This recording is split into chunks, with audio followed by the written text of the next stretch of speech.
Beginilah cara yang sering saya lakukan untuk bisa kontrol kecemasan saya, bisa keluar dari perangkap penyakit GERD, asam lambung, dan anxiety. Jadi kita tuh harus pinter-pinter merelaksasi pikiran ya. Nah, banyak cara sebenarnya ya, seperti hari ini ya, saya cari tempat-tempat yang dimana nggak banyak orang, tidak terlalu riuh gitu ya, bisa berpikir dengan tenang, berkontemplasi ya, mensyukuri apa yang Allah sudah berikan kepada saya gitu ya. Nah, banyak cara sebenarnya. Misalnya kalau kita di rumah tuh duduk sore-sore di rumah, duduk santai gitu ya. Atau bisa juga kalau Anda suka yoga atau meditasi, sering-seringlah lakukan ini gitu. Nah, apalagi kalau kita yang muslim ya. Kalau kita muslim kan kita tuh setiap hari bisa sampai 5 kali tuh sholat gitu. Nah, ini momen dimana tuh kita bisa betul-betul merasa tenang, bisa rileks gitu ya. Mensyukuri apa yang sudah kita dapat sekarang, terus berdoa meminta selalu diberikan kesehatan atau segera dikasih kesembuhan gitu. Dan percaya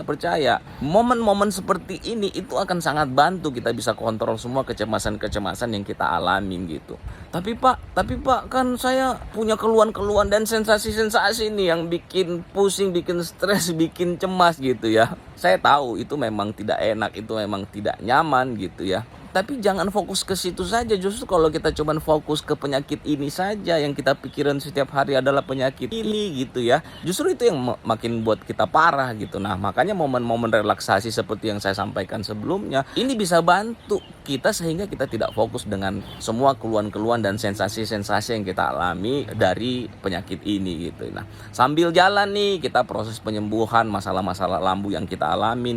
Misalnya sering perih, makan perih, nggak makan perih, perutnya begah, kembung, ya kita sembuhin gitu ya. Cara orang sembuh juga tuh macam-macam. Ada yang mungkin dengan herbalan cocok, ada yang harus dengan obat-obat dari dokter gitu ya. Nah, kalau pengalaman saya dulu alhamdulillah tuh bisa terbantu sembuh dengan traditional Chinese medicine. Nah, ini rekomendasi teman saya yang kebetulan dia punya kompetensi tuh di bidang herbalan. Saya minum ini bersyukur banget 2 minggu itu karena cocok sekali emang ya. 2 minggu saya minum, semua masalah-masalah lambung saya beres dan alhamdulillah sekarang saya sudah bisa hidup normal.